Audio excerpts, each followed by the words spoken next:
the table talk series with Professor M.M.Pant. We already had 2 sessions, one on awakening the learner and other one on um, another subject. And today we are going to have a heart-to-heart conversation with him on ideas, their origin and spread. Those who are joining for the first time, the series is of 6 sessions with one wonderful subject every second and fourth Friday at the same time. We are already halfway through with this third session, and we will appreciate your presence in remaining sessions. This is our privilege to have Professor Pant with us in these sessions, and also this is our privilege that many people from academia, research community, many students, they join us and they make these sessions really interesting through interactive questions and point of views and thoughts. We hope that that will continue. Without speaking much, I invite Dr. Rahima Pant, the lady behind this initiative, to briefly introduce Professor Pant for those who are joining for the first time, and then we will start with its session. Over to you, ma'am. Thank you so much. It's already introduced that we do not actually need an introduction for Professor Pant since he's an illuminary in himself. But for all those people who are joining us for the first time, I can see a lot of them. I see Ashutosh Karnatakji joining us for the first time. Welcome, sir. He is the CEO of GAIL and he's with us today, and a person who's been working on positivity and a lot of other things all around and constantly working around. And I also see Professor Sanjay Jasola, who's joined us. He's Vice Chancellor, Graphic Era University. Welcome to the talk series, Professor. Um, Before we begin the third talk, I would just like to give you a brief introduction of what happened in the past 2 series so that the connectivity remains. In the first talk, Professor Pant discussed about, he talked about awakening the learner because what he was trying to indicate in that is that we have made our children so much focused into only studying that they've become almost robotic. They will go, they will learn, it's all rote learning, and they come back, so there is nothing much that they gain out of that. And since the series is directed towards 21st century skills, so definitely such kind of robotic learning and teaching does not make sense. So this is what he emphasized upon, and he talked about critical thinking skills and the needs for that and things. In the second talk, which was about careers 321, which happened on the 30th of last month, he took the talk further on, where he explained that learning is not just in a confined space of a classroom with a teacher in front of you and with a specific subject. What he tried to explain, what he tried to uh, you know uh, uh, tell people that learning happens every time, everywhere, every moment. You don't need a particular teacher per se to tell you something, but it could be your own experiences, your own understanding, and you could also discuss, which was very nicely done last time, since a lot of people got into discussions and sir very kindly agreed to answer everybody's questions patiently, and in turn we all learned a lot. So that was fantastic and it was amazing. So I will not take much of the time today. The topic has already been told, that it is about ideas. And of course, I think it's an idea which makes the world go around, if we understand, because everything comes out of an idea. There's been an idea behind every invention, every discovery, whether it was out of necessity or out of just nothing or out of fun or out of accident. But ideas have definitely put in a lot in what world we see today. So, sir, over to you without any wasting of time. Please enlighten us on today's topic. Yeah, so thank you, Dr. Adhikari and Dr. Rima, for this introduction. And it's a pleasure to be here, as you identified, to be amongst people who are so highly placed academically. And like you talked about Sanjay Jasola, so I know Sanjay for a long time, and it is a pleasure to see that he is here. It's a chance to catch up in some sense. As you said, that from the last time we had become a very good interactive discussion forum, not like a didactic, like somebody speaks and others only hear. So last time, and we hope this will become more and more conversational style of things. For those who like to be kind of, given information, I have created a set of PowerPoint slides which have been given away to the organizers, and they can distribute it and share it as when. But this is more about stimulating discussion and even the topic itself. So, for example, when we say ideas, I mean, you will see very rarely you will see a course or a talk or something on ideas. And I'm trying to emphasize why, while Rima said it very nicely, that ideas can be goal-oriented, necessity is the mother of invention. They can be just serendipitous ideas, they can just come just like that, pure burst of creativity and so on. But what I want to begin with is that we are now at a time when ideas will have a lot more value than they ever had before. So our tradition thing, in fact, we always thought people who were doing pure ideation, pure thought, pure thinking are kind of wasting their time.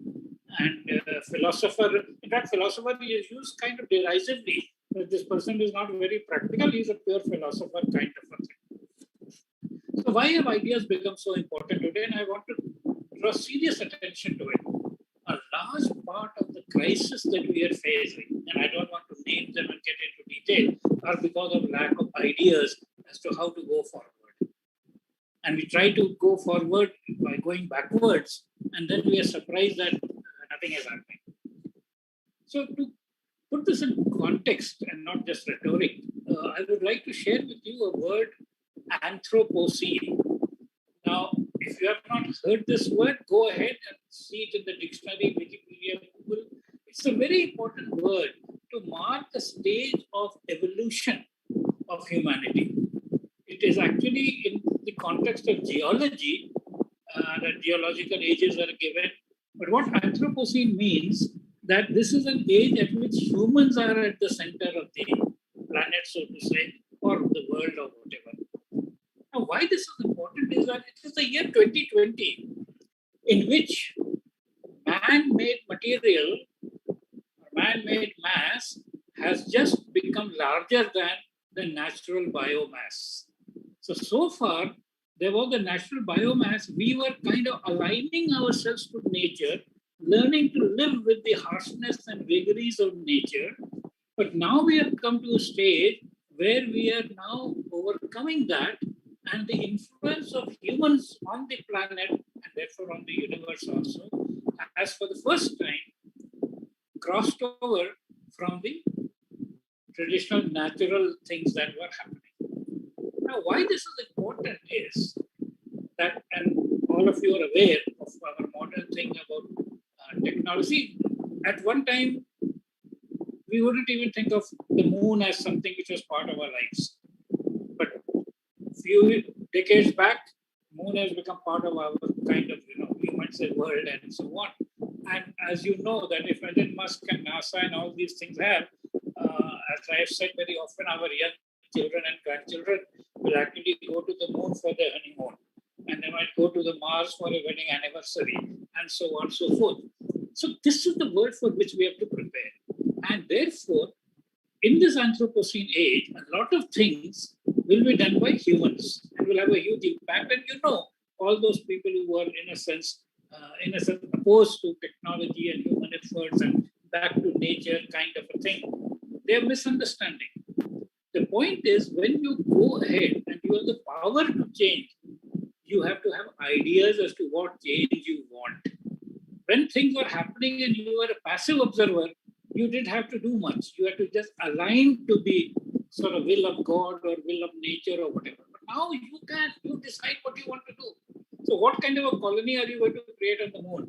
What kind of a colony are you creating on the Mars? What kind of a life do you want to live in the earth itself? And so on and so forth.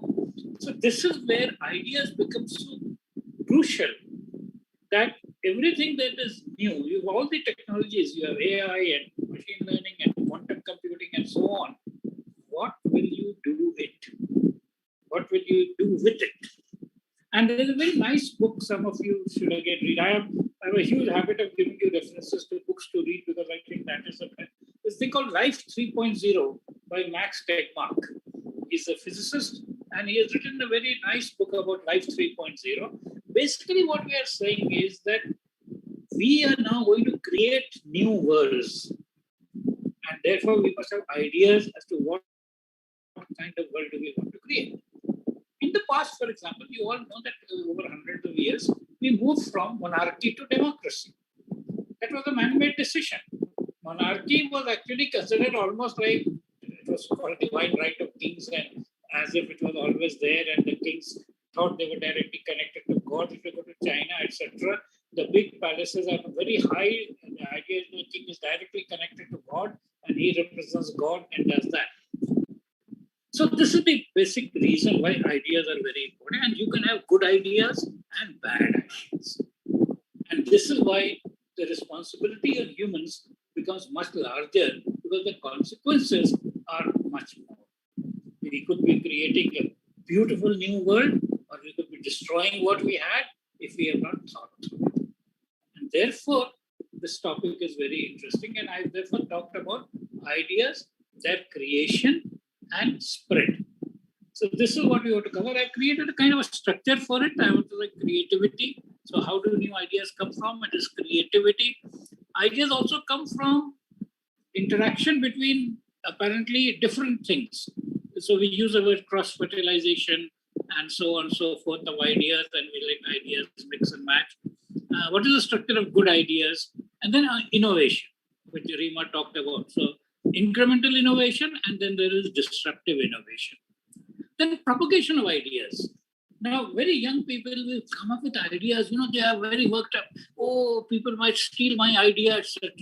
And they have to be told, forget stealing. Nobody accepts your idea. To get people to accept ideas, that the diffusion of ideas, propagation of ideas is a very, very challenging thing. And it's very challenging how some ideas spread and others don't. And I will talk about it as well. Then there are brilliant ideas which are not so well known. I mean, people who know physics, etc., and these things, brilliant ideas which are not. So for example, I come from a physics background, and there's a very well-known physicist, Enrico Fermi. He won the Nobel Prize. He was part of the atomic bomb project. So there is a method attributed to Fermi method, where it says if you don't have the whole data, see, we are oriented toward nowadays data science, big data, data analytics. Fermi method says I don't have much data, but I will just use data, common sense, guesstimates, and get a good answer. And I really feel that in times of this pandemic, if a Fermi method was being used all over, you would have some idea what to do. We were fighting about this, that, etc. But if you had some sense, so there are many such things. Protection of ideas, very important. Intellectual property, so I'll share some of those concepts. And we'll go, as we said, along this thing. And commercial value of ideas also is related to intellectual property and so on. So, and then whatever comes along. So the whole idea is to be on a general discussion around these kind of things. As I said that we've done this earlier also, you can start making your comments, observations, and we will do more in response to them. So the first thing is, of course, that an idea is something which is considered to be an essential feature of being human. I mean, there is no way that we know, but we know that the inanimate world does not have ideas. Inanimate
physics or chemistry or biology.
So this is the point, that ideas give you a huge strategic advantage compared to not having those ideas and the repertoire of ideas that you have.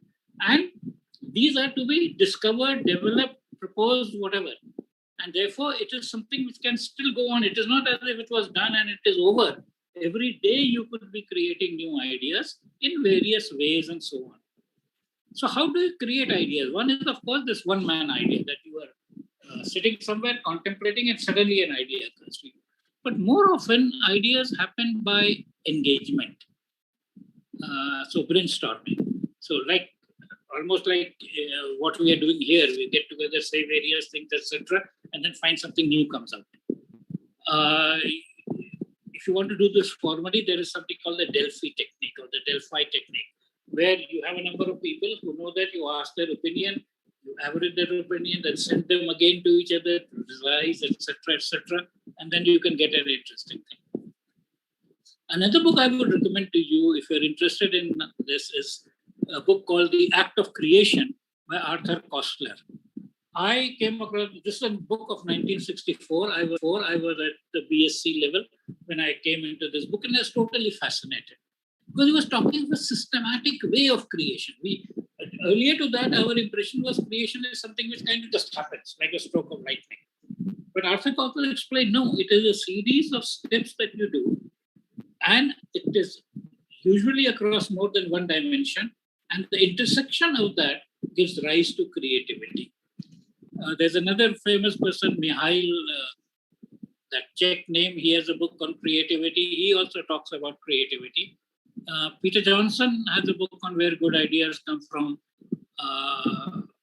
Matt Ridley has a book on evolution of everything.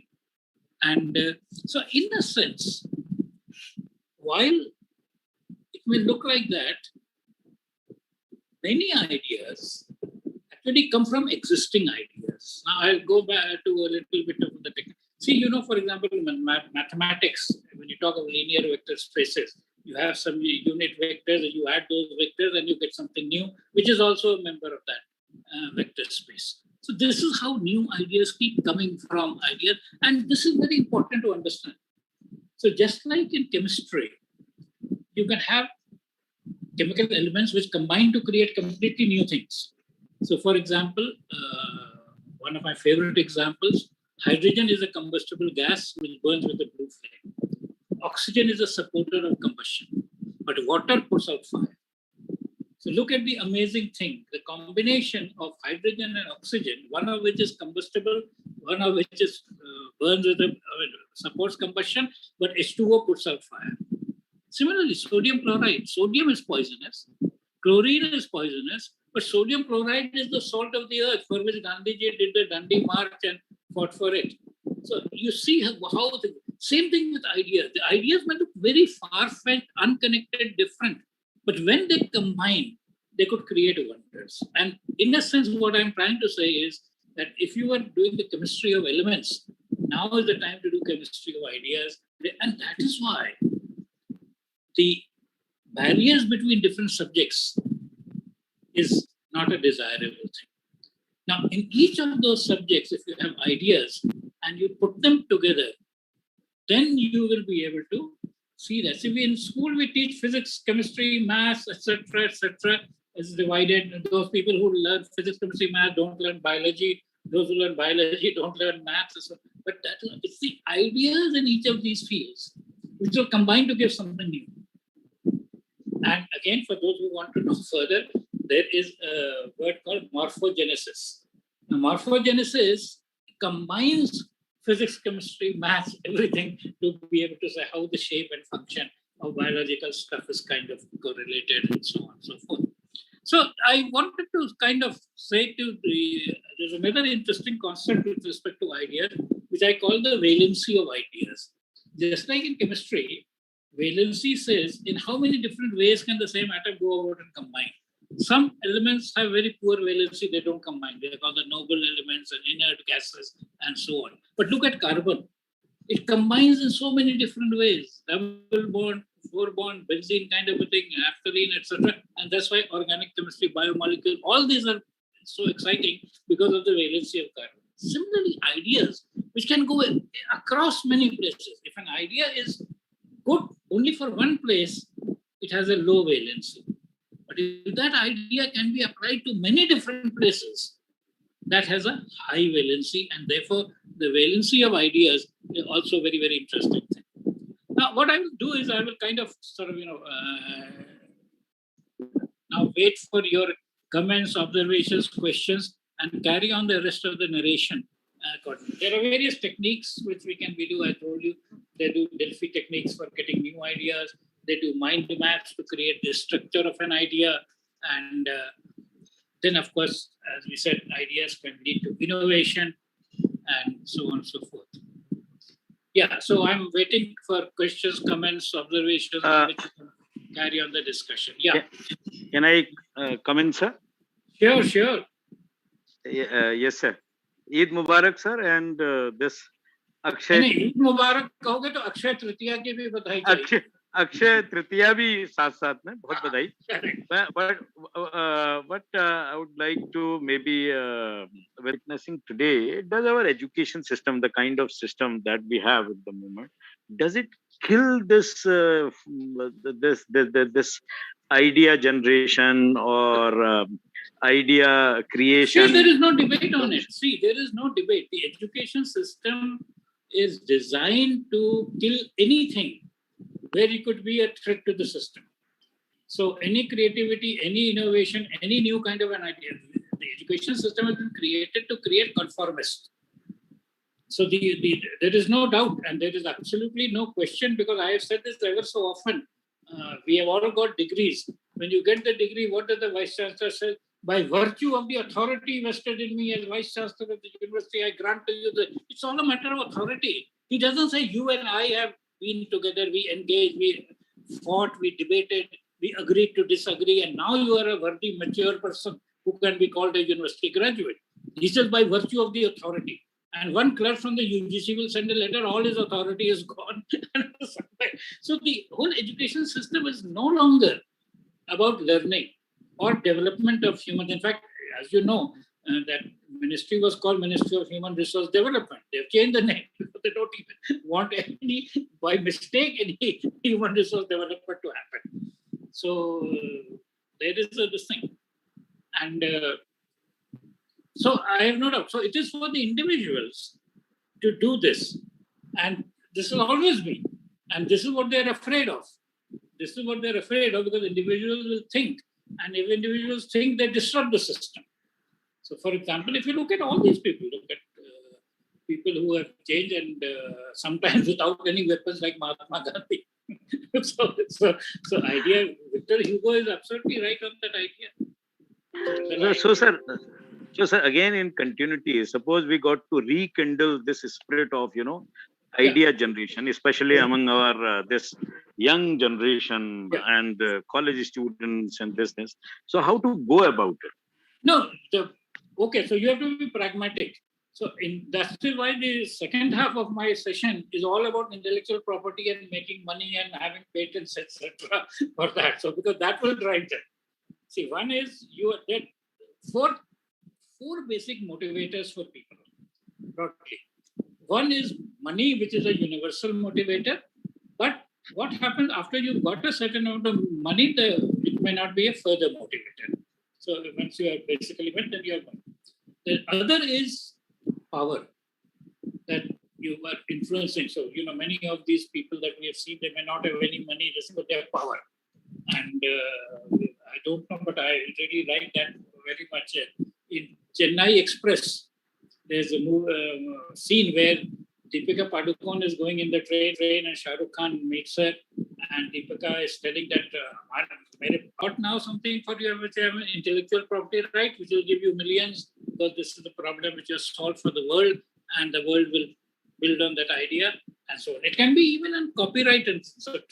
It could be a book. In fact, since you like quotations of well-known people, I think R.W. Emerson has a very nice quote saying, if a person makes a better mousetrap, writes a better book, or gives a better sermon, no matter he keeps himself in the woods, the whole world will make a beeline to him. So these are the three things he said: inventing mousetrap, giving a better sermon, an idea, or writing a better book. So no matter where he is, people will come to him. Of course, the marketing people don't believe it. Marketing people say, unless you market it, people will not know. And that is, again, one part of the discussion. This is Bhanupant here. I had one question. I am from Trivandrum. I'm in VSSC. Yes. I had a very typical question actually. I am in VSSC, means this is ISRO actually, part of ISRO. Yeah, I know. We are into many mission mode things here. And in your opinion, mission mode working, does it discourage ideas? I feel many a times that because we are too focused, we don't grow vertically, rather than we grow vertically. But no, you are absolutely right. Both these things are important. See, this is where what happens. What you have, one is what is called blue sky idea, innovation, or thinking. The other is transforming it into a project. I will share with you, because you are in the ISRO thing. And take the atomic bomb project, which is called the Manhattan Project. Einstein had written the equation E is equal to mc square. People knew what is nuclear fusion, but it was that Robert Oppenheimer, Enrico Fermi, all these people who sat and made an atomic bomb and made it in a what you would call controlled fashion to be able to do that. So that is the main thing. We all know from school physics that we can send a particle outside Earth's gravity if it has a initial speed of more than 8 miles per second, 7 miles per second, or 11.2 kilometers per second. But it took the Russians up to 1957 to launch the first Sputnik. So there is a big difference between having an idea and executing it. Now, the general thing is that both these activities are important, and actually both work together to make things happen. If you will really look at the teams, you will have people of both kinds in those teams, because nothing will go as planned. So you will need people who will have continuous innovation, ideas, look at things, and so on. The famous troubleshooting. Yeah, that part I fully agree with you. Many times you get issues which are out of the book. Right. And then probably you have to think also out of the book many a times. Right. I fully agree. But as like now, for example, many organizations are doing very well. Yeah. So personally, I used to feel that we probably should have kind of, is it proper to have a separate group which is not directly, linking to the day-to-day, Yeah, these are, as long as enough communication can happen, these are, to me, structural issues. Both things. So if you recall the Apollo disaster, Richard Feynman explained that thing that a gasket becomes very cold by just taking a rubber band, putting it in ice cold water, and showing how that rubber becomes brittle, and that led to the explosion. So you need both varieties of people, and it should be left to their taste. For example, I have no hesitation in saying I have never been an applied person. So right from the beginning, when I was young, electronics was a very hot topic, but I did not touch electronics because it would mean doing things and repairing people's equipment, etc., etc. The only practical thing I've done is computation. computer programming. Other than that, I'm a pure theoretician, so I'm a theoretical person and this thing. But experiment is very valuable. I have very good friends who were working in low temperature physics, liquid helium, etc., etc. So it takes all kinds of people to make the world. That's where I have become a fan of biology and life. See, life has to be varied. If life is the same, it is a desert. If you don't have a diversity in the life, you are in a desert. Whether it is a sand desert or an ice desert, it is still a desert. Life is rich in the tropical areas, the Amazon rainforest, and so on, where various kinds of things flourish and live. Okay? Same with the ideas. Same with the ideas. Before I get Professor Jasola onto the conversation, so there's a question on the chat board. A young postgraduate student of physics in Doon University, Rakesh Pandey, is asking, after some time, how the study would be defined. Will it be through course book or the open knowledge on internet? Yeah. So actually, it is very interesting. Yeah. You must understand that all knowledge is seen directly from the world. Before the printing press, there were no books, and printing press is only 400 years ago. Knowledge has been going on for thousands of years. Now, what happened is printing press made it easier to create books and distribute them, which was much well. Otherwise, you had a much tougher time trying to go to the people who knew, make notes. In fact, that is how we still work in the lecture hall. We make notes of what the teacher is saying and so on and so forth. So the point is that now, if the internet or something else is the medium in which that information is, I think that's an exchange of information. But eventually, the ideas that are being developed, the concepts that have been developed, these things have to be gathered by you. Textbooks helped a lot. So when the fields were growing very fast, so look at the time about the 1960s, 70s, when the fields were growing very fast, but technology was not there. So original people wrote research papers. And that is where the body of knowledge was. But research papers were not accessible to people. So some people wrote treatises and review books. So they will write a review book, which all stuff is there. Then some people will write textbook, because an undergraduate student cannot understand what is written in the language of the research papers or the language of the treatise. So a treatise expounds, a textbook explains. Now, as the explanatory things are available more and more through YouTube and AI and this and that, the role of textbooks will reduce. The research papers, instead of journals, are also electronic archive, this, that, whatever. They're in various places. So people will keep on reporting what they're doing. And instead of experienced people writing textbooks, it is going to be technology which will summarize that for your purposes and give you. So as you know, we have in AI something called recommender engines. So the recommender engines will recommend that you are in class 12, this is the kind of thing you will understand. This article in Medium is better for you than the original research paper by somebody. Or this thing from Wikipedia is better for you than something. Or this YouTube explanation is better for you. So you will have all kinds of resources. The processing of the resources for your suitability is going to be done by technology, and therefore it will be much faster. So therefore you can learn much more new things faster and timely before they become obsolete and irrelevant. Yes. Thank you, sir.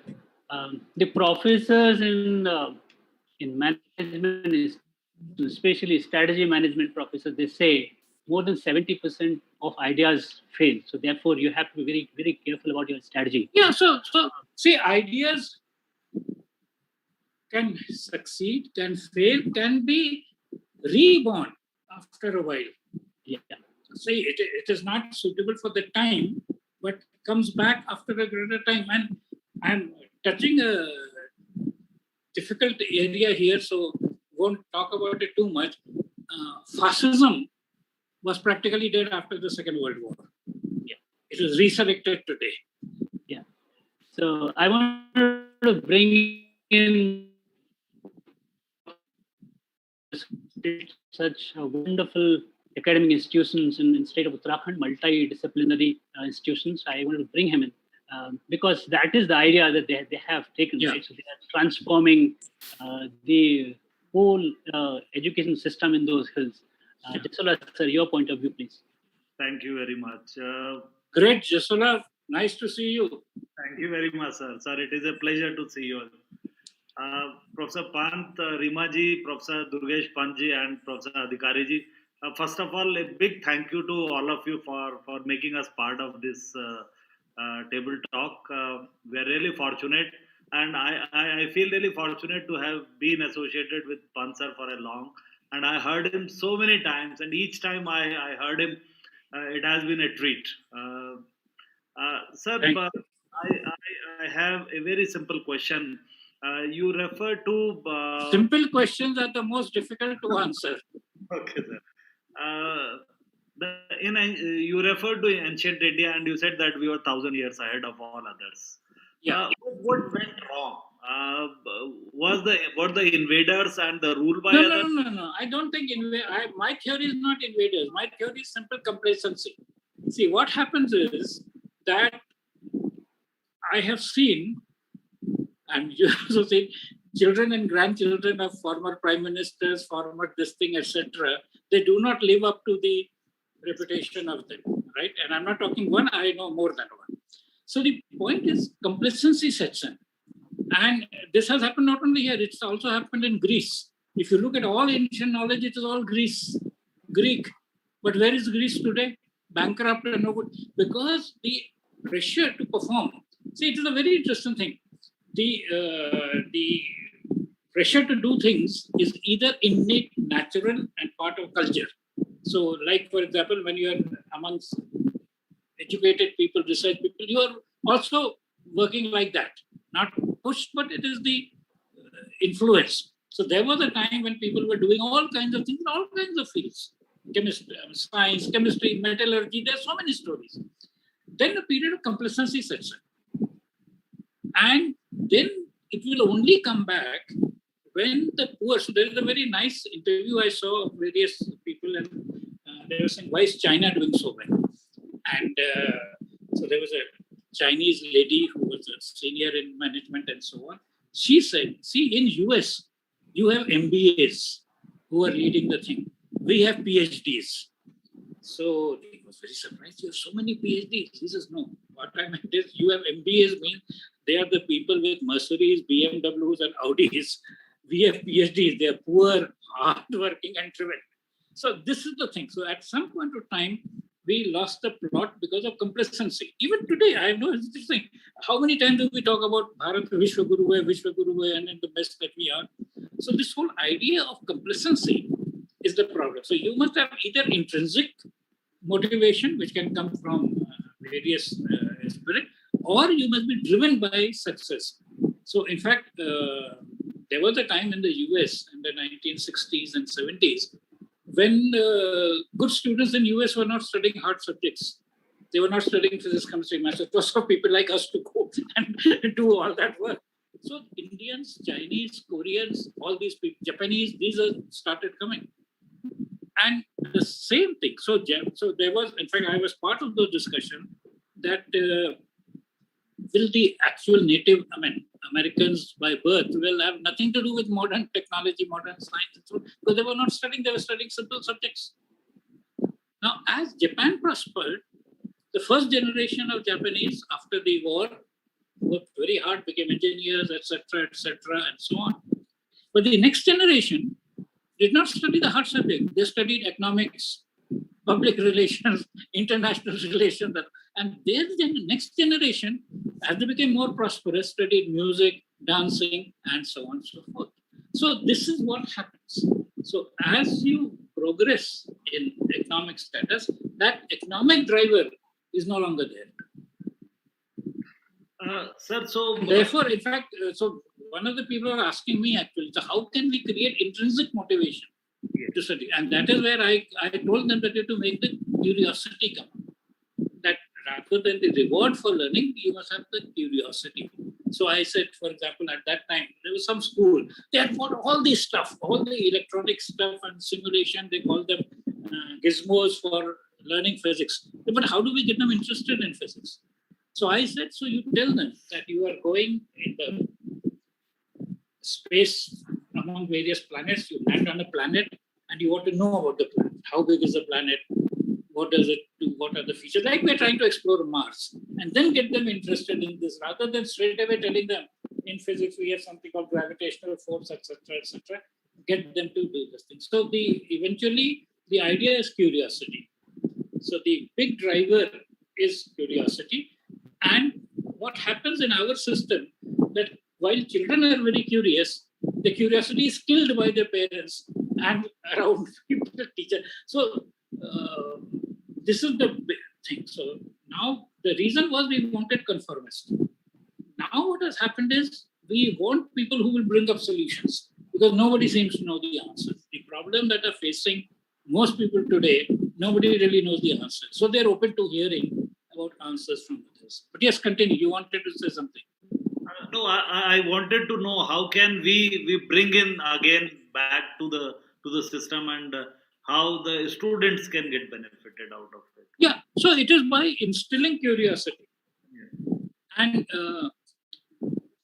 if you have to do that, because in some sense, curiosity was suppressed during school years. You are supposed to know a right answer, and I tell this story very often. I'm in a university, so I said, as you can guess, I was a very good student in school, but there was no scope for any originality in any subject. You cannot change Boyle's law, you cannot change Pythagoras theorem, you cannot do anything of that kind. The only place where there was scope for your originality was Hindi essay, because even English we did not know that fluently that we can write our own thing. You'll probably write what you already learned in some. Hindi में एक चरित्र निर्माण होता था एक chapter, और चरित्र निर्माण पे पूछ लिया, हमने लिख दिया अपने मन से. अरे इतनी डांट पड़ी कि आपकी राय किसी ने नहीं पूछी थी, श्रीमन नारायण जी ने जो लिखा लेख में वो लिखी है. So this is the point, and I am saying that I was among the better schools, etc. So this is what we've done. We've created this thing कि आपके मन में कोई भी विचार आए.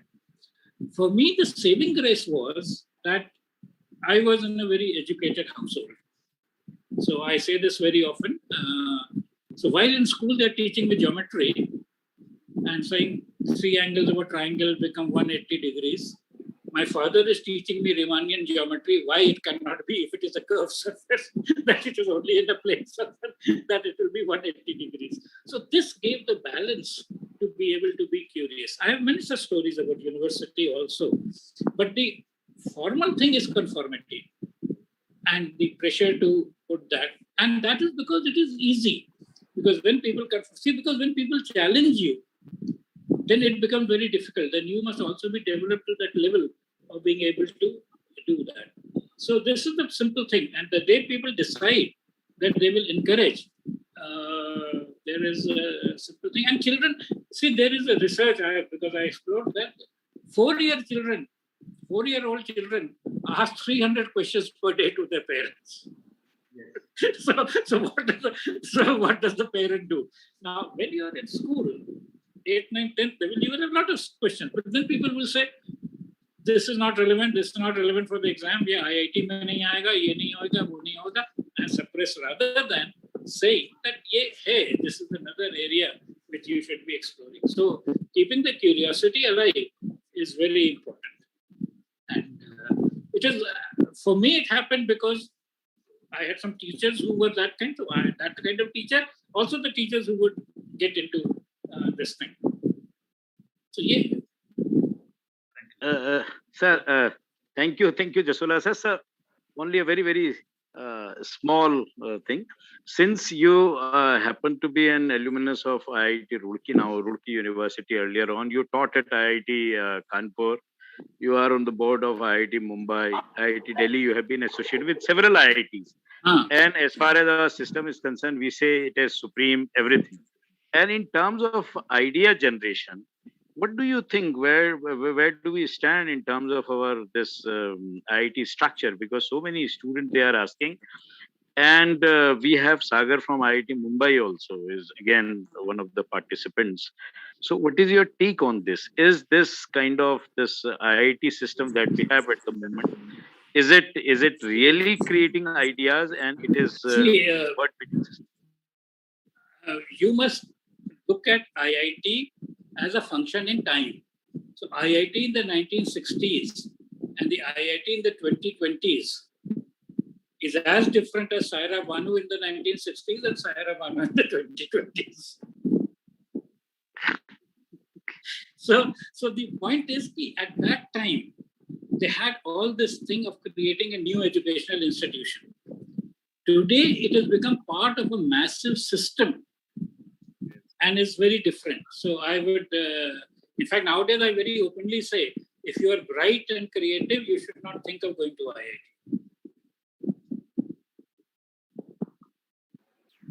Sir, Thank you, sir. Sir, Ashutosh Karnatak ji has raised his hand. He has a question to ask. Karnatak ji, question.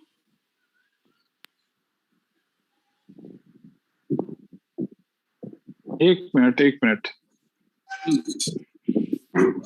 पहले तो भाई बहुत Durgesh ji, I think I am really thankful to you, इतने इरुडाइट पर्सन्स का आज हम भाषण सुन रहे हैं regarding innovation.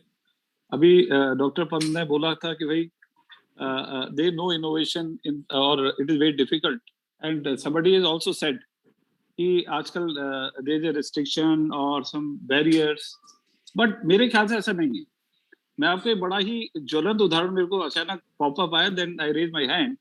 I was director project in GAIL India limited, और हमारे यहाँ एक कॉन्ट्रैक्ट एंड प्रोक्योरमेंट डिवीजन होता है, और करीब करीब हमारे यहाँ 3-4 हजार वेंडर काम करते हैं, वेंडर कॉन्ट्रैक्टर काम करते हैं, and suppose they do not comply with the conditions and anything, तो उस केस में then what we have to do, we have to put them on holiday. तो जब मैं डायरेक्टर बना करीब 2014 के आसपास, then I found I am getting every day around 10 और 25, और उन बेचारों का खाली एक ही दोष रहता था कि यार कुछ गलती हो गई, कुछ ने डिले कर दिया या something they have done, and first time they have done. I used to see this matches जो आपके आजकल प्रीमियर लीग मैच आते हैं, यूरोप के आते हैं, फुटबॉल मैच आते हैं, और बाकी भी सब मैचेज होते हैं, and I take learning from this. मैं अभी एक किताब लिख रहा हूँ, उसमें उनका काफी रेफरेंस भी दिया है। So those learning it has come. यार एक जो प्लेयर होता है, जब वो थोड़ा सा दिक्कत करता है, किसी भिड़ जाता है या किसी को टांग लगा देता है, तो एम्पायर उसे येलो कार्ड दिखाता है, तो उसको रेड कार्ड नहीं देता हो, उसको येलो कार्ड देता है। So then I thought यार देखो, एक फॉल्ट में जब वो प्लेयर है उसको ये लोग येलो कार्ड दे रहे हैं, तो हम लोग भी क्यों ना वेंडर को एक करें यार, हम एक येलो कार्ड देते हैं, right? So then I went to my workplace, और मैंने वहाँ जो हमारे डिपार्टमेंटल हेड थे उनको बोला, मैंने कहा ये मेरे को आइडिया है और इसको तुम यार इसे करो तुम। देन दोज फेलो, जैसे आपने बोला कि देयर इज नो रिवॉर्ड, उनको क्या रिवॉर्ड था? आप देखिए, रिवॉर्ड ये था कि उनको फाइल को प्रोसेस नहीं करना पड़ेगा। If every time they have to send the file to me, they have to process it, and it's a job for them. तो मैंने कहा देखो, इससे 2-3 फायदे हैं। एक फायदा ये कि ये अननेसेसरी मेरे को सजा नहीं देनी पड़ेगी। नंबर 2, आपका काम बचेगा। नंबर 3, जो वेंडर जिसके साथ 1000 लोग जुड़े होते हैं, जिसके रोजी रोटी होती है, वो सब अफेक्ट हो जाए, वो लोग भी सफर नहीं करेंगे। और मैंने कहा इसका दोष क्या है यार, एक ही फॉल्ट तो है। फॉल्ट देखो, फुटबॉल में एक फॉल्ट होता है, उसको येलो कार्ड देता है। Then I try to convince them, and ultimately 1 साल मेरे को लगा उसको प्रोसेस। देन और सीएमडी वाज देयर, उनको मेरे को कन्विंस करना पड़ा, हमारे फाइनेंस डायरेक्टर थे, उनको कन्विंस करना पड़ा। अल्टीमेटली वी डिड इट, और उसके बाद आज ये फायदा है, समझिए वो फाइलें अब आती ही नहीं। When I left the organisation, उस टाइम तक वो सब फाइलें क्या हो गया कि सर उसको येलो कार्ड दे दिया, क्या हो गया कि सर उसको येलो कार्ड दे दिया, and after yellow card they have to show the improvement and get out of it. So innovation, देखिए innovation बहुत, आपने बड़ा अच्छा टॉपिक लिया है। It has to go to schools in my opinion. And एक मैं आपको दूसरी स्टोरी बनाता हूँ, नोकिया है माइक्रोसॉफ्ट की। नोकिया को माइक्रोसॉफ्ट ने एक्वायर किया, उसका बड़ा अच्छा लिंक्डइन में आया था, आप सभी लोगों ने देखा होगा कभी न कभी। तो नोकिया सीईओ वाज आस्क्ड कि sir you tell me what where you went wrong. Correct. He said यार हम लोग वी कुड नॉट इनोवेट। तो कोई भी चीज, कोई भी संस्था, कहिए आज एक बहुत बड़ी पार्टी हमारे इंडिया में है, they are not able to innovate. So you need to innovate, you need to renovate, you need to regenerate, and every time you have to think, every time you have to think कि हम कैसे आगे बढ़ें और नए नए सवाल सोचें. हम तो अपने बच्चे को बोलता हूँ कि भाई one of your friend is why. आप 5 बार किसी सब्जेक्ट के ऊपर why पूछो, स्टेटस को चैलेंज करो कि ऐसा क्यों होता है, कि भाई एक चीज बताइए, S2 और SO4 मिलके H2SO4 क्यों बनता है. हमने तो बात मान ली यार ऐसे ही बनता है, भाई क्यों बनता है. अगर हम S2 या S3 कुछ होता क्या, क्या S3 बन सकता है क्या. तो आपको यू नीड टू, एंड जो डॉक्टर साहब बोल रहे हैं कि सर ये बहुत आवश्यक है कि हमको वास्तव में, Durgesh ji I request you कि आप तो बहुत अच्छा काम करते ही हैं, इसको बच्चों को ना, जो 4 या 5 के बच्चे होते हैं, जैसे भी हम विलेज में Matela village we are adopting, हमारी फाउंडेशन है, तो उसमें बच्चों को वहां की माने 5 समस्याएं हैं, उसकी वही इनोवेटिव थॉट्स कि इसको कैसे सॉल्व करें. हम तो नहीं, तो आपने जो कहा बहुत अच्छा है और आप ये कर सकते हैं. मैं आपको इसके 2-3 एग्जांपल बताता हूँ. जो आपने कहा, सबसे इम्पोर्टेंट बात आपने कही कि not accepting the commonly held belief. बिल्कुल ठीक बात, करेक्ट. तो अब इसके मैं आपको 2 चीजें बताता हूँ. पहले तो मैं 2 नाम बताता हूँ जो लोग बड़े नाम हैं जिनको मैंने यूज कर सकता. तो एलन मस्क किसी का वो है फर्स्ट. एलन मस्क कहता है कि भाई लोग क्या करते हैं कि चिंता मत करो, ये बताओ क्या हो रहा है. I want to understand. इसको कहा जाता है कई बार बिगिनर्स माइंडसेट.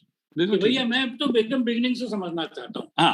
तो बिगिनर्स माइंडसेट की बात आप कर रहे हैं. दूसरी बात क्या है कि प्रेशर में आके हम वो रिपीट ना करें जो सब लोग कह रहे हैं. इसका मैं आपको एक बड़ी इंटरेस्टिंग कहानी बताता हूँ और आप अप्रिशिएट करेंगे क्योंकि आपने वो जमाने देखे हैं जी. एक स्टैंडर्ड क्वेश्चन होता है स्कूल लेवल में कि व्हाट ट्रेवल्स फास्टर, लाइट और साउंड. और सबको जवाब होता है कि लाइट ट्रेवल्स फास्टर. और सबका स्टैंडर्ड होता है because lightning can be seen first and the thunder comes later. ये स्टैंडर्ड हो जाता है. एक लोग ऐसे, जैसे आप कह रहे हैं, गांव के स्कूल में गए थे, उन्होंने वही सवाल पूछा और वो बच्चे ने कहा कि साउंड ट्रेवल्स फास्टर. अब ये लोग तो उसमें थे कि भाई ये कैसे कह रहा है, क्या कह रहा है, कहते हैं उदाहरण दो. तो उसने कहा मैं जब टीवी ऑन करता हूँ, और वो उस जमाने का टीवी है, तो आवाज पहले आने लगती है, पिक्चर बाद में आती है. See, now if you were to carry that conversation कि भाई ये क्या हो रहा है, कैसे हो रहा है, ना सपोज यू से नहीं ये ठीक आंसर नहीं है, वो आंसर ठीक है, तो वो आंसर सीख लेता. तो और जो आप कह रहे हो, जो आप ऑब्जर्व कर रहे हो, उसको क्वेश्चन रेज करो और लोगों से कहो कि हाँ इसका जवाब दो. और इसके लिए क्या ना, जो in fact very interestingly I am trying to get to the core. तो इसका कोर जो है बड़ा इंटरेस्टिंग है. हमारा कॉन्स्टिट्यूशन अकेला वर्ल्ड में कॉन्स्टिट्यूशन है जहाँ पे लिखा है developing a scientific temper is your fundamental right. Fundamental duty, article 51AH. पर उसके बाद हमने उसकी परवाह नहीं करी. भाई हर एक बच्चे को ड्यूटी, आपकी जो आप कह रहे हो स्कूल का बच्चा, भाई आपकी तो कॉन्स्टिट्यूशनल ड्यूटी है कि उसके अंदर scientific temper, spirit of inquiry and reform, तो सवाल पूछना तो उसकी कॉन्स्टिट्यूशनल ड्यूटी है. अब सवाल क्या होता है, देखिए सवाल क्या होता है डॉक्टर साहब कि हम घर में ही मना कर देते हैं. आप ये देखिए जितने भी हमारे बच्चे हैं या हमारे हम लोगों के उम्र के कहिए या हमारे अभी भी, हाउ मेनी टाइम्स मदर से नो टू द चाइल्ड. मतलब उसको हम ट्राई ही नहीं करने देते. बिल्कुल. सो पॉइंट यही है ना. तो आपको मैं बताऊं, आज मैं तो बड़ा क्यूरियोसिटी का वो हूँ, तो मैं आजकल लोगों को बताता हूँ.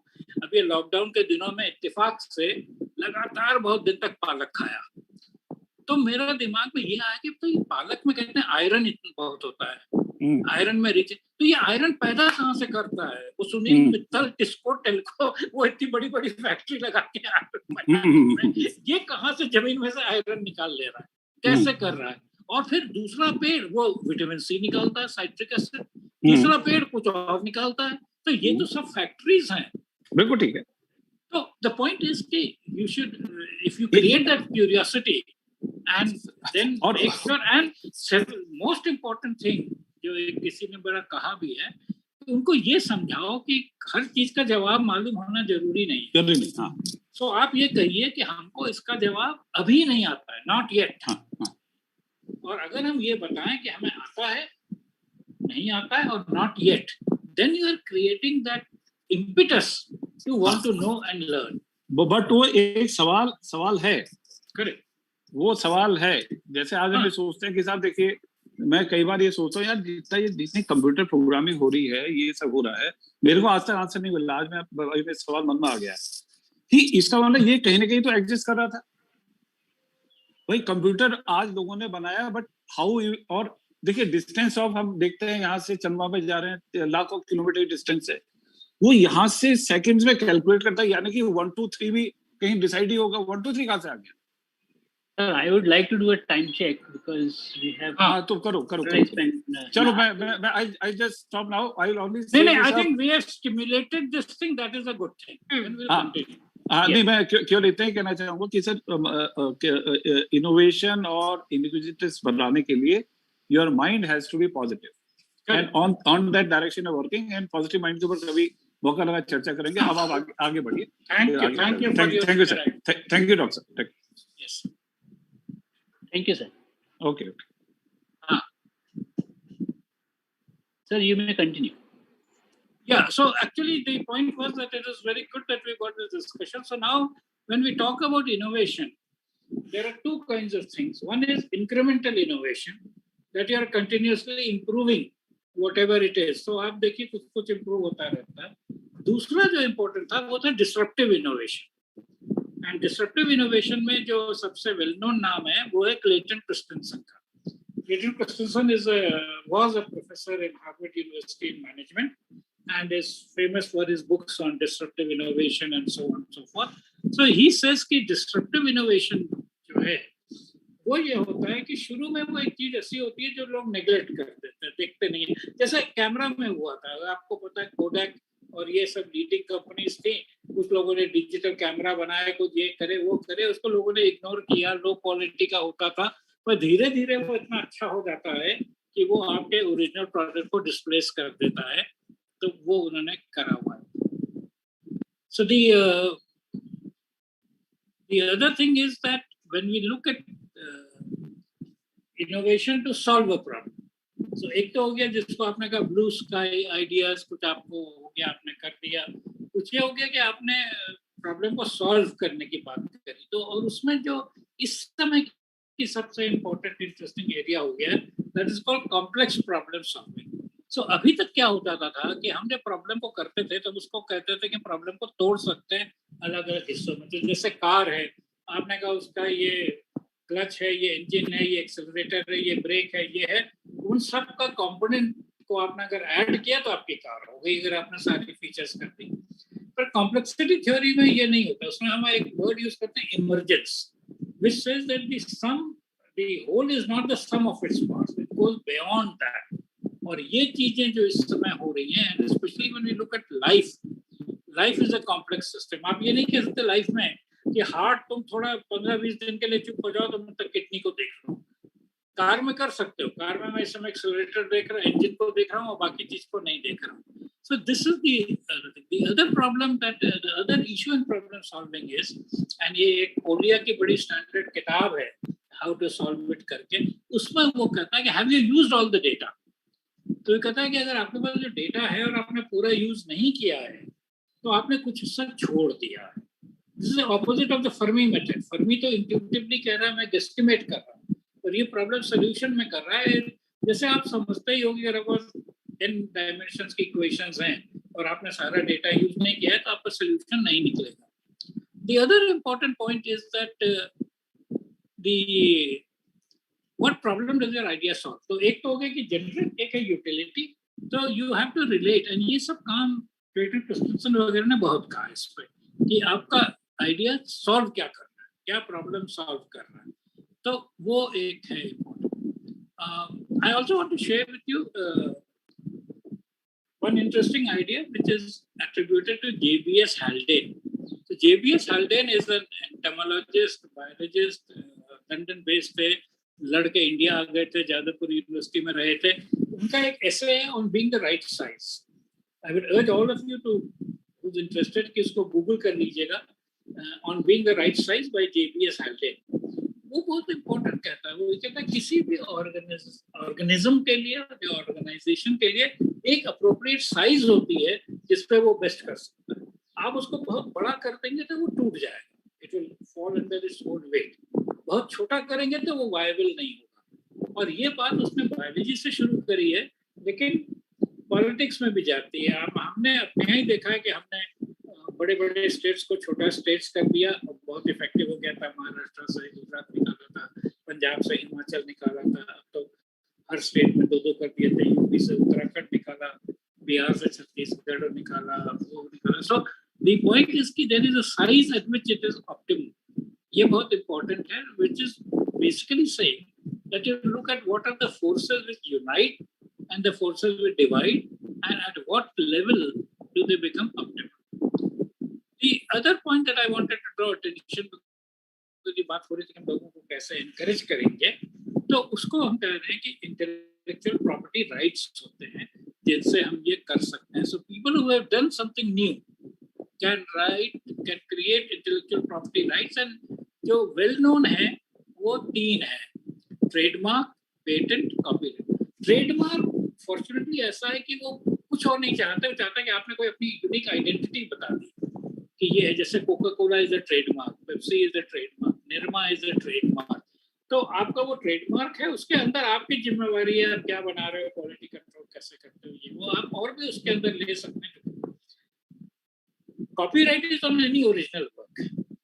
Now it is very interesting. Copyright is not to the idea but to the actual expression of the idea. तो जैसे रोमियो जूलियट है, it's a plot star crossed lovers, पर वो नहीं कॉपीराइट से प्रोटेक्ट होता है.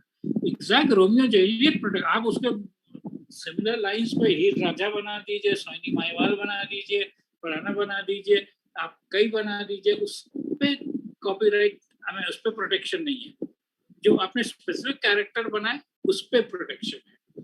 बट पेटेंट में आपके प्रोसेस पे भी प्रोटेक्शन है और प्रोडक्ट पे भी. बहुत दिनों तक हमारे यहाँ प्रोसेस पे नहीं था, तो ट्रिप्स के बाद क्या हुआ कि उन्होंने प्रोडक्ट पे कर दिया. तो क्या करते लोग उसी चीज को दूसरे प्रोसेस से बना देते थे. आप एस्पिरिन बना रहे हो एक प्रोसेस से, वो थोड़ी प्रोसेस बदल के एस्पिरिन बना देते थे. तो ट्रिप्स पे उन्होंने कहा नहीं, जो प्रोडक्ट है वही पेटेंटेड है and you can not make it by any other without the permission of this thing. So ये बहुत important चीज है, because you can then get a lot of money, because innovations तो आपने देखा होगा ये कोल्ड ड्रिंक का जो कैन ओपनर होता है, उसका वो जो कैन ओपनर है उसका भी पेटेंट है, उस पर उसको बहुत सारा पैसा मिलता है. हर यूसेज में मिलता होगा 1/10 of a penny और whatever, पर बहुत ज्यादा हो जाता है. So ये है, और इनोवेशन करने के लिए करते रहना चाहिए. कोलैबोरेशन है, और Steve jobs was a great innovator.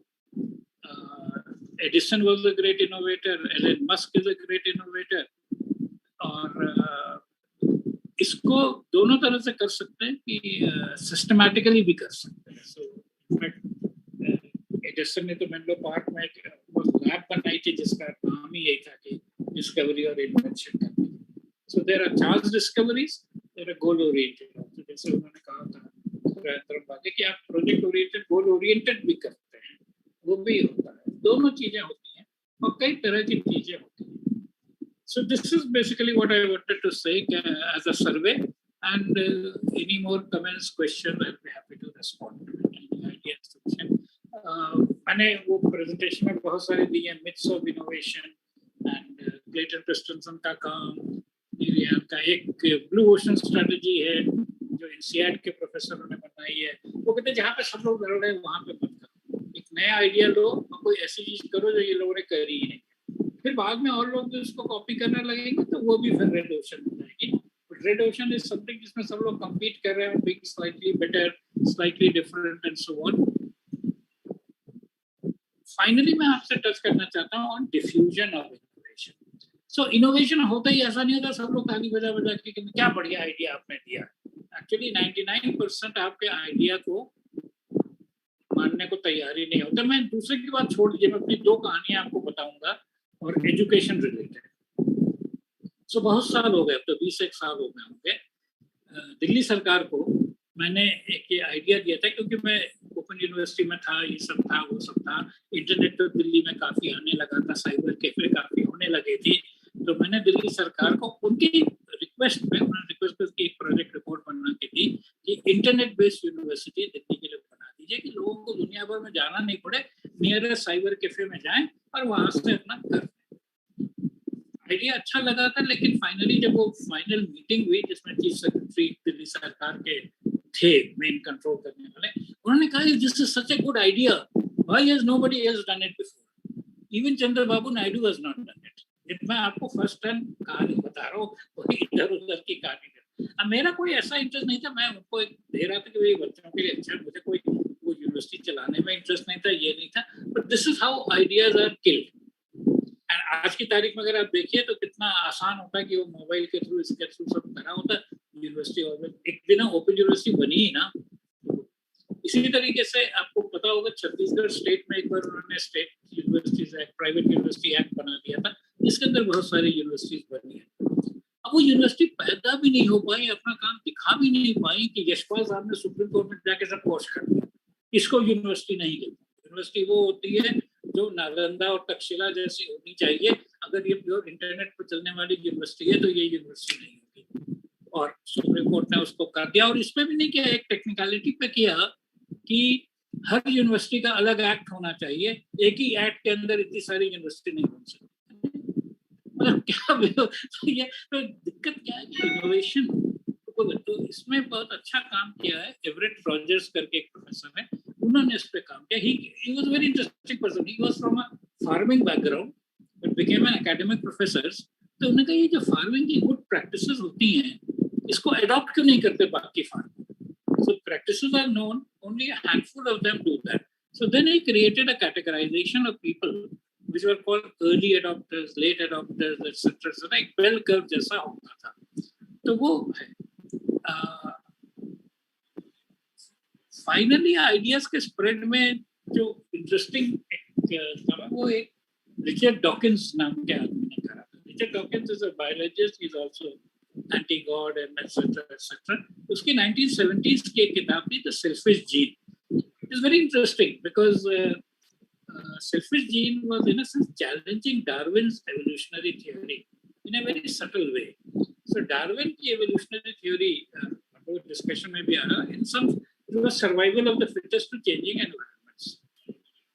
but what Dawkins said कि वो Darwin ने पूरे organism को देखा है, actually it is the genes which are the core thing, and it's the gene's survival which matters। It doesn't care for the organ। If the gene can survive, it is not bothered about the organism which is carrying the gene। तो वो करके तो उसमें करते करते उसने एक word coin किया, meme, MEME।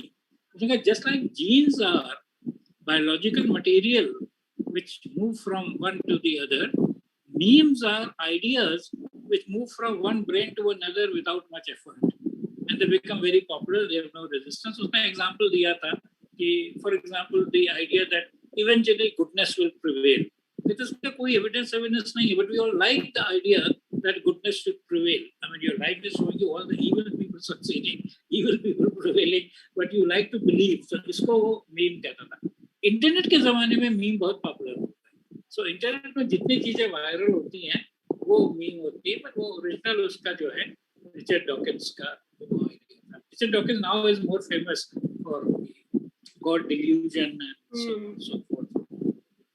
So I think I'll stop here and have a few more minutes for any more comments, questions, observations। We should wrap it up in about 10 to 15 minutes। So thank you so much, Panji. It was actually very enlightening. And in fact, while you were talking about this, amazing correlation between physics and biology, I just happened to see my Google feed today, which was about, how Einstein used biology, connection of biology and physics 70 years ago, before it happened, when he talked about the bee dance using the polarization of light। Exactly। So it is very hilarious। It's very interesting that if you read the history of science, then we find that majority of the scientists who were in the first phase of scientific development, possibly when I'm talking about the post-World War II, around World War II time, we find that majority of the scientists were interdisciplinary scientists. I don't think I've seen, I've seen, you see, if you're talking about Fermi, he'll be doing two things, or Einstein will be doing a lot, many things, he'll be fiddling with a lot of things.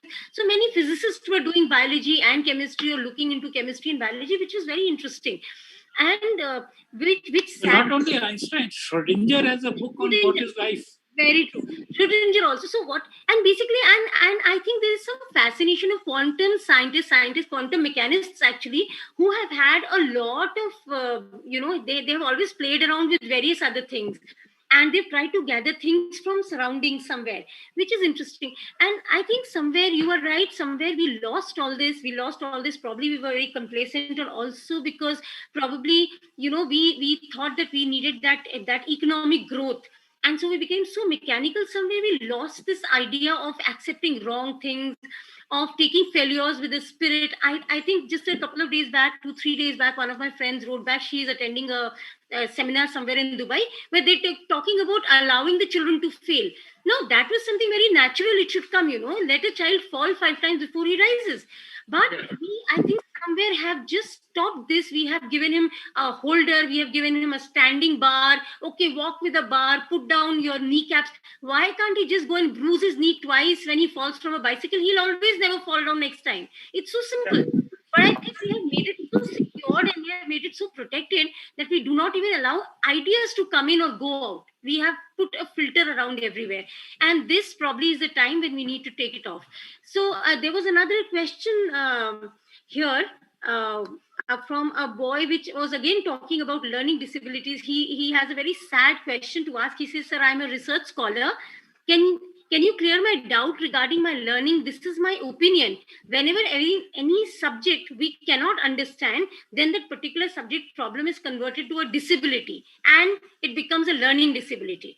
And I think sometimes it is true, because we and somewhere we start even hating the subject because we are unable to understand it. Our parents are forcing it, our teacher is forcing it, and I have no idea what is happening. So I start hating it, and then I don't want to do it.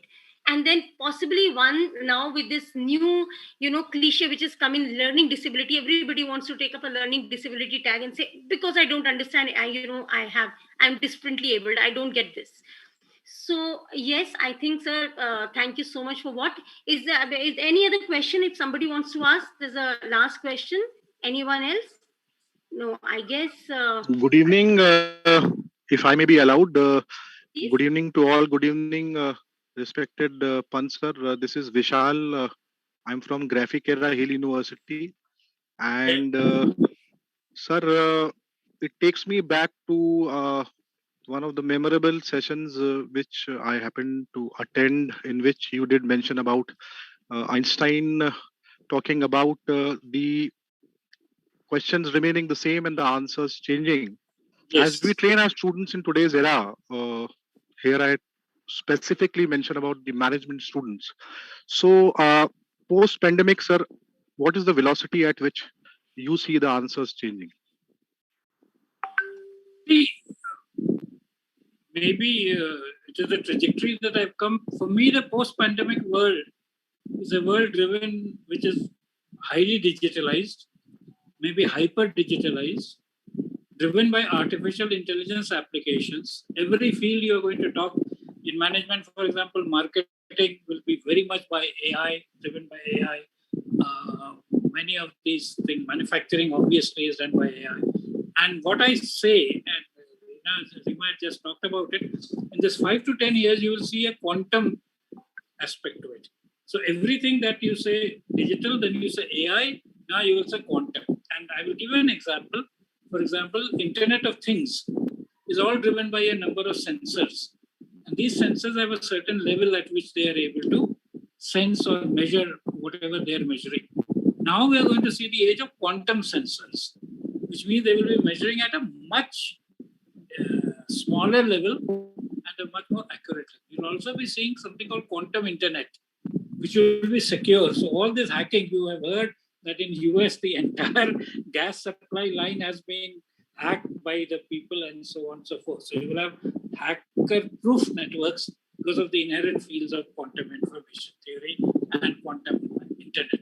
So the next 10 years will be a complete transformation. And I think if you haven't seen it, you should see. Yuval Noah Harari has in 2017 predicted that there will be a useless class which will emerge out of it, because they will have neither economic value nor political value nor anything, because what they know is of no relevance to people and they don't have the ability to learn on their own.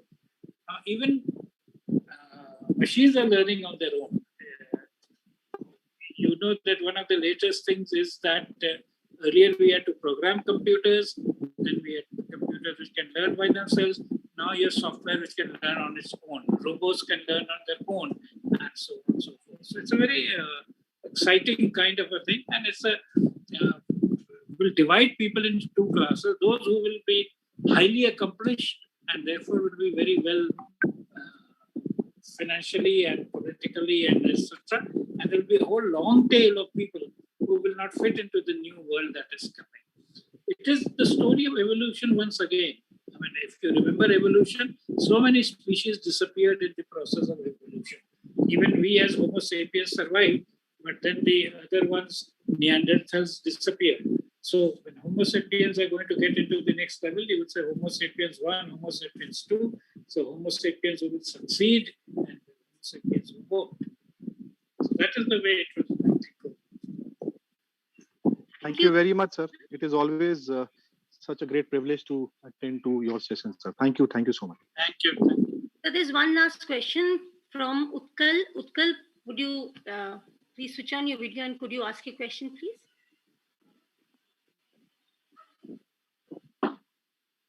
Start the audio. Can you hear me? Yes. Yeah. Thank you, sir.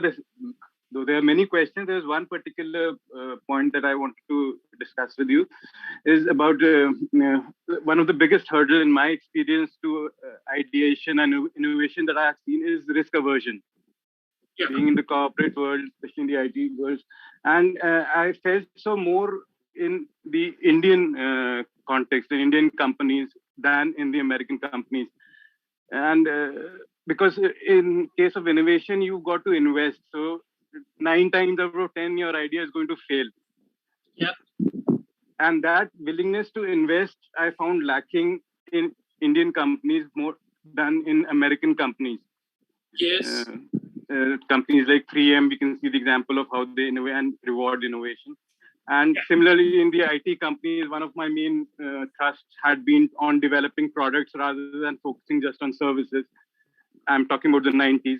And now we see the difference between the Indian companies and the IT companies. So how do you see it? Do you see this as a difference in the culture? A set of circumstances. People who came into business in India did not come with an innovation mindset. They came with a mindset of doing some petty chori somewhere. या तो license ले लो या हम लोग उसको हिंदी में कहते हैं दाढ़ी मार दो weighing scales में. So Indian businesses were not driven by product creation, service creation, fulfillment of customers' need. In fact, the most interesting thing was that they enjoyed the idea of shortages. So when, for example, Bajaj scooter of 3,000 rupees was sold for 15,000 rupees, that was their greatest time.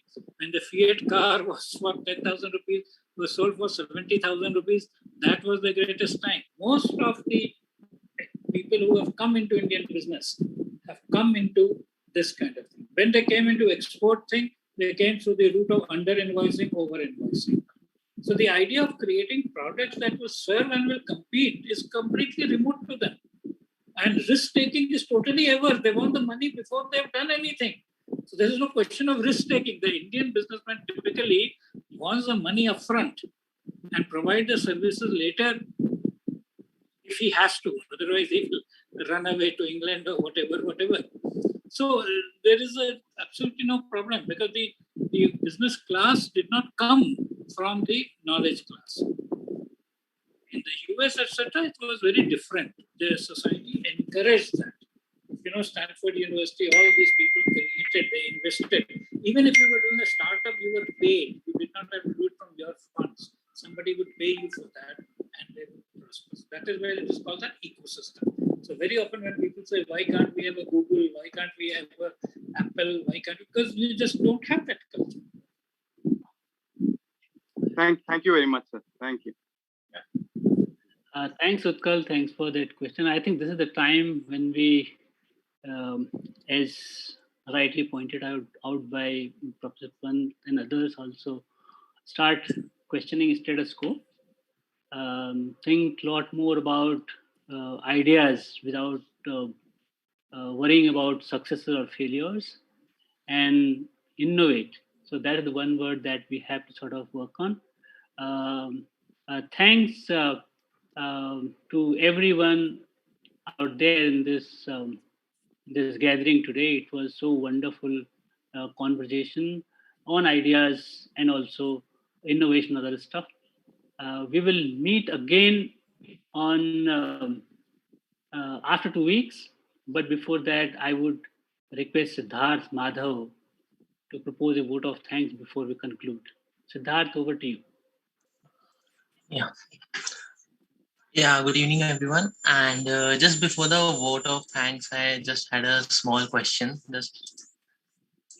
So my question was like, suppose we have, suppose like everybody has a pet in the house today, like maybe a dog or a cat or whatever.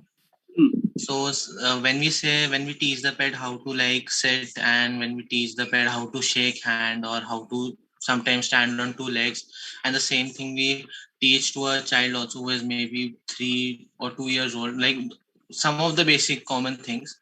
So like what is the similarity and the difference between the child and the dog with respect to being trained or being educated? Actually, the dog or any other pet is able to show some lower level cognitive skills. So the most famous example of this is what is called the Pavlovian Reflex. So Pavlov did an experiment with a dog, and it talked about it is now called conditioned reflex. So you can train animals to a certain level, but beyond that level, it is not possible to train.